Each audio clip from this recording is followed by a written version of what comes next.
സംസ്ഥാനത്ത് ഇന്നും ഇടിമിന്നലോട് കൂടിയ ഒറ്റപ്പെട്ട മഴയ്ക്ക് സാധ്യത. തിരുവനന്തപുരം, പത്തനംതിട്ട, കോട്ടയം, ഇടുക്കി എന്നീ ജില്ലകളിൽ യെല്ലോ അലർട്ടാണ് പ്രഖ്യാപിച്ചിരിക്കുന്നത്. നാളെ തിരുവനന്തപുരം മുതൽ ഇടുക്കി വരെയുള്ള 5 ജില്ലകളിൽ മഴ മുന്നറിയിപ്പുണ്ട്. അരുൺ സോളമൻ കൂടുതൽ വിവരങ്ങളുമായി നമുക്കൊപ്പം ചേരുകയാണ്. അരുൺ, ശക്തമായ മഴയാണ് പ്രവചിച്ചിട്ടുള്ളത്. ജാഗ്രതാ നിർദ്ദേശങ്ങൾ എങ്ങനെയാണ്?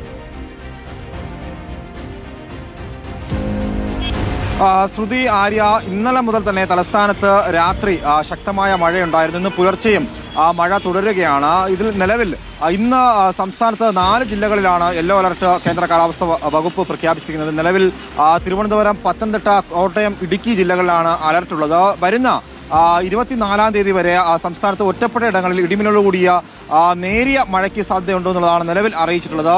നിലവിൽ തീരപ്രദേശങ്ങളിലും മലയോര ഗ്രാമങ്ങളിലും താമസിക്കുന്നവർ കർശനമായും ജാഗ്രത പുലർത്തണമെന്നുണ്ട്. നാളെ 7 ജില്ലകളിലാണ് നിലവിൽ മുന്നറിയിപ്പ് വന്നിരിക്കുന്നത്. തിരുവനന്തപുരം, കൊല്ലം, ആലപ്പുഴ, കോട്ടയം, ഇടുക്കി, എറണാകുളം അടക്കമുള്ള പത്തനംതിട്ട അടക്കമുള്ള ജില്ലകളിൽ യെല്ലോ അലർട്ട് നിലവിലുണ്ട്. നിലവിൽ വീണ്ടും സംസ്ഥാനത്ത് അടുത്ത 5 ദിവസങ്ങളിൽ മഴ തുടരുന്നതിനുള്ള സാഹചര്യം നിലവിൽ തെക്ക് കിഴക്കൻ അറബിക്കടലിന് മുകളിലായിട്ട് ന്യൂനമർദ്ദം രൂപപ്പെട്ട ഒരു സാഹചര്യത്തിലാണ് മഴ തുടരുന്നത്.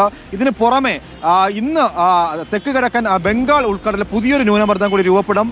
ഈ ന്യൂനമർദ്ദം അടുത്ത 24 മണിക്കൂറിനുള്ളിൽ ബംഗാൾ ഉൾക്കടലിൽ ഒരു അതിതീവ്ര ന്യൂനമർദ്ദമായി രൂപപ്പെടുന്നതോടുകൂടി ഈ മഴയുടെ രീതിയും സ്വഭാവവും പൂർണ്ണമായിട്ടും മാറും. ശക്തമായ ഒരു മഴയ്ക്ക് സാധ്യതയുണ്ട് എന്നുള്ളതാണ് നിലവിൽ അറിയിച്ചിട്ടുള്ളത്. എന്തായാലും ഇന്ന് കേരള തീരത്ത് മത്സ്യബന്ധനത്തിന് വിലക്കില്ല. അതേസമയം കർശനമായിട്ടുള്ള ജാഗ്രത ജനങ്ങൾ പുലർത്തണമെന്നുള്ളതാണ് നിലവിൽ അറിയിച്ചിട്ടുള്ളത്. ശ്രുതി, ആര്യ.